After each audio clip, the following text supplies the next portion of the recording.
Iran ने America को चेतावनी दी है कि अगर उसके बंदरगाहों को निशाना बनाया गया तो फारस की खाड़ी और ओमान सागर में कोई भी पोर्ट सुरक्षित नहीं रहेगा।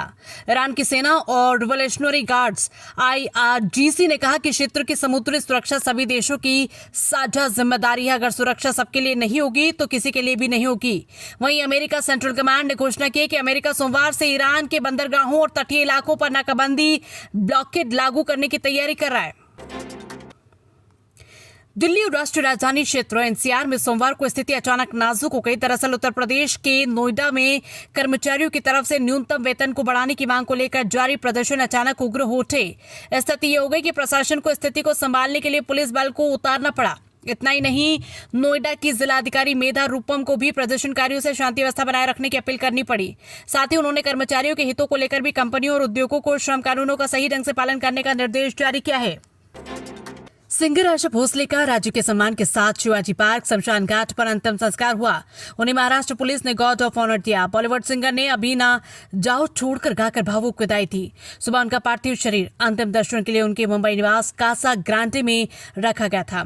इससे पहले उन्हें तिरंगे में लपेटकर सलामी दी गई। उनका रविवार को मुंबई के बीच कैंड्री अस्पताल में निधन हो गया। वे 92 साल की थी। बिहार में नई सरकार के गठन को लेकर तैयारियां तेज हो गई हैं। शपथ ग्रहण समारोह को लेकर राज्यपाल के सचिव गोपाल मीणा ने सोमवार को पटना DM, SP, SSP समेत सीनियर अधिकारियों की बैठक बुलाई। महाराष्ट्र के ठाणे में सोमवार को सड़क हादसे में 11 लोगों की मौत हो गई, 2 गंभीर घायल हुए। पुलिस के मुताबिक हादसा सुबह करीब 10:45 पर मुंबाट के गोविली गांव स्थित त्रेता ब्रिज पर हुआ। कल्याण से मुंबाट जा रही वैन के सामने आ रहे सीमेंट मिक्सर ट्रक से टक्कर हो गई।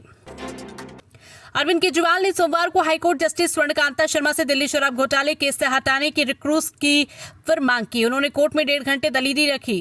कहा, मुझे पहले से ही दोषी माना जा रहा है। जस्टिस शर्मा के आदेशों में एक पैटर्न दिखता है जिसमें ED और CBI के हर तर्क को स्वीकार किया जाता है।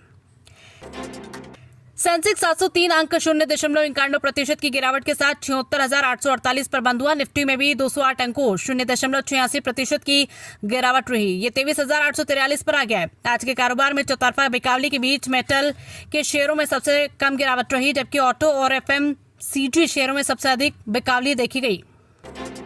प्रयागराज में बरेली SP अंशिका वर्मा और संभल SP कृष्ण कुमार बिश्नोई का रविवार को रिसेप्शन हुआ, जिसमें बिश्नोई नए लुक में नजर आए।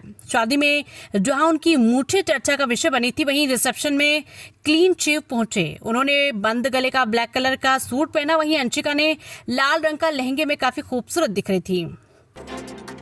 टीचर की पिटाई से स्टूडेंट के दोनों कान 80% डैमेज, किताब नहीं निकालने पर 4 थप्पड़ जड़े, सुनाई देना हुआ बंद। शिक्षिका अरेस्ट। छत्तीसगढ़ के राजनांदगांव जिले में टीचर की पिटाई के बाद 7th क्लास के स्टूडेंट की सुनने की क्षमता 70 से 80% तक डैमेज हो गई।